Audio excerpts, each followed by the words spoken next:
नमस्कार, स्वागत है आप सभी का गोल्डन इंडिया की इस फ्रेश वीडियो में। तो आइए दोस्तों जानते हैं आज के मुख्य समाचार की काम की बड़ी खबरें और इसी के साथ में जानेंगे आज का सोने और चांदी का ताजा दाम। लेकिन दोस्तों आगे बढ़ने से पहले आपसे एक छोटी सी गुजारिश है कि वीडियो को लाइक करने के साथ में चैनल को सब्सक्राइब करना बिल्कुल भी मत भूलिएगा, ताकि आपको रोज ऐसे ही काम की खबरों की जानकारी मिलती रहेगी। शुरुआत करते हैं आज की पहली बड़ी खबर से। तो सरकार सख्त, किसान नेताओं को संदेश, 1.5 साल वाले प्रपोजल पर विचार के बाद ही आगे होगी बात।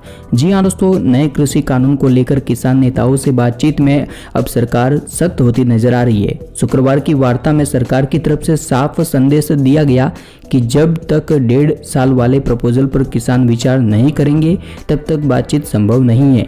बैठक के दौरान केंद्रीय कृषि मंत्री नरेंद्र सिंह तोमर ने किसान नेताओं से कहा कि सरकार आपके सहयोग के लिए आभारी है, कानून में कोई कमी नहीं है, हम आपके सम्मान में प्रस्ताव दे चुके हैं। दरअसल दोस्तों 10वें राउंड की बैठक में सरकार की तरफ से किसान नेताओं को यह प्रपोजल दिया गया था कि हम 1.5 साल तक नए कानून को निलंबित रखेंगे।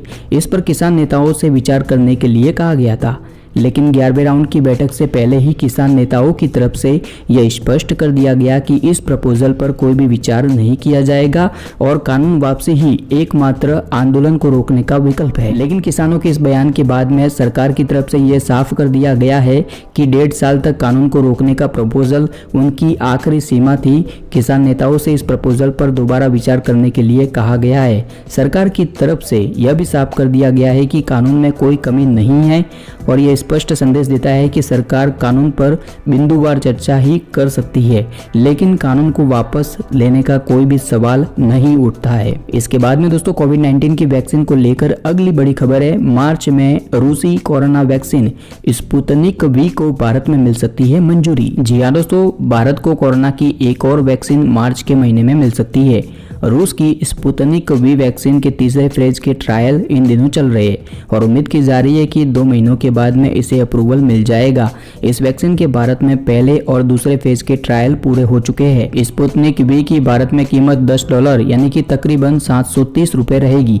बता दें कि भारत में इन दिनों 2 वैक्सीन को सरकार ने हरी झंडी दे दी है, जिसमें भारत बायोटेक की कोवैक्सीन और सीरम इंस्टीट्यूट की कोविडशील्ड शामिल है। इसके बाद में दोस्तों आज की अगली खबर है। गृह मंत्री अमित शाह की बड़ी घोषणा, केंद्र सरकार 15 अगस्त 2022 तक देश के हर नागरिक को उपलब्ध करा देगी घर। जी हां दोस्तों, केंद्रीय गृह मंत्री अमित शाह ने भरोसा जताया है कि प्रधानमंत्री नरेंद्र मोदी के नेतृत्व वाली केंद्र की भारतीय जनता पार्टी 15 अगस्त 2022 तक देश के हर नागरिक को घर मुहैया करवा देगी। अमित शाह ने गुजरात के अहमदाबाद में 1 किलोमीटर लंबे ओवरब्रिज के वर्चुअल उद्घाटन के दौरान कहा कि मोदी सरकार देश में ग्रामीणों के साथ में शहरी क्षेत्रों में भी आवास परियोजनाएं चला रही है।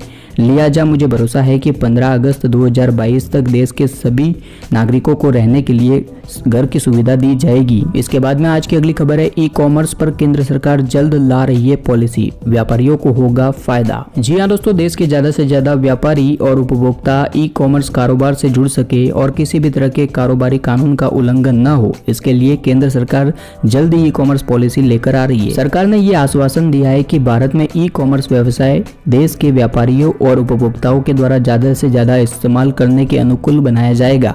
ई कॉमर्स व्यवसाय एक समान स्तर की प्रतिस्पर्धा वाला व्यापारिक मॉडल तैयार किया जा रहा है, जिससे कि अधिक से अधिक व्यापारियों को व्यापार के अतिरिक्त अवसर के रूप में ई कॉमर्स को अपनाने के लिए प्रोत्साहित किया जा सके। इसके बाद में मौसम को लेकर बड़ी खबर है दोस्तों। आने वाले 2 से 3 दिनों में बारिश, बर्फबारी और शीतलहर, इन राज्यों के लिए अलर्ट जारी।